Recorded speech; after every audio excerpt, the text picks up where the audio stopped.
Prosecution sanction को लेकर देखिए बड़ी दिलचस्प बात मुझे कहीं पढ़ने को मिली। लोक सेवक नियमों के तहत कार्य करने के दौरान सब ये, चूंकि बात बहुत दिलचस्प बात है इसलिए मैं 1 मिनट का समय देकर सुना रहा हूं, ये हमारे दर्शक भी तो सुने।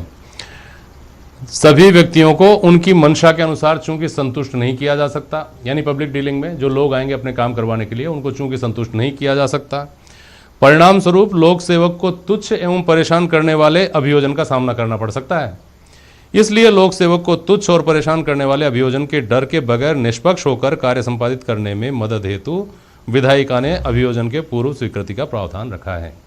अगर यही प्रावधान भ्रष्टाचार के खिलाफ लड़ाई में इतनी बड़ी बाधा बन रहा है, तो ये जो उद्देश्य बताया गया है कि मेलाफाइड इंटेंशन से किसी के खिलाफ मुकदमे दर्ज नहीं हो जाए, कोई आदमी परेशान नहीं हो, ये इसका आकार इतना बड़ा लगता है क्या सुरेश जैन साहब, इस उद्देश्य का? ये बात सही है कि इसका आकार इस उद्देश्य का इतना बड़ा नहीं है, लेकिन यदि ये प्रावधान नहीं रखा जाए तो सरकार जो जरूरत पड़ने पर इस डंडे का उपयोग करती है किसी को परेशान करने के लिए या किसी को परेशानी से मुक्ति दिलाने के लिए, वो कैसे करेगी?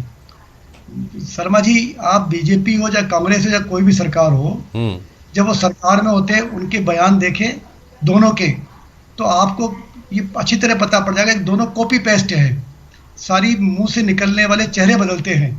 बीजेपी जिस बात को कहती है सत्ता में होती है वही बात विपक्ष में कांग्रेस कह देता है, और कांग्रेस सत्ता में होता है तो वही बात बीजेपी कह देती है।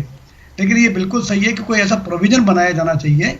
मैं इसमें तो सहमत नहीं हूँ कि स्वीकृति की पावर को पूरी तरह से सरकार से छीन लिया जाए, लेकिन ये सही है कि इसकी कोई समय सीमा जरूर बांध देनी चाहिए। वो 15 दिन हो, 30 दिन हो, 40 दिन हो, 50 दिन हो। कई बार स्वीकृतियां लंबे समय तक नहीं मिलती।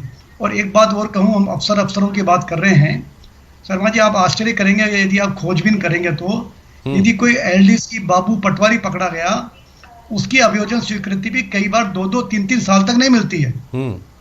अब पटवारी या बाबू इतना बड़ा हो गया कि वो सरकार की में इतनी पहुंच रखने लगा है कि उसकी स्वीकृति के लिए भी इतना समय लगता है। तो आप अंदाजा लगा सकते हैं कि भ्रष्टाचार की जड़ें कितनी गहरी हो गई हैं। और अभी तो चर्चा में यह भी है कि एकाध अधिकारी एसीबी में भी ऐसे पहुंच गए हैं, या कुछ लोग चला के एसीडी में पहुंचने की कोशिश करते हैं अपने भ्रष्टाचार को बचाने। ये सही है कि पिछले काफ़ी लंबे समय से एसीडी बहुत अच्छा वर्क कर रही है, लेकिन वो काम तभी सफल होगा जब हम तत्काल समयबद्ध दें। और आप इसकी उम्मीद किसी पॉलिटिकल पार्टी से अगर कर रहे हैं तो मैं ये कहूँगा कि आप गलतफहमी में हैं।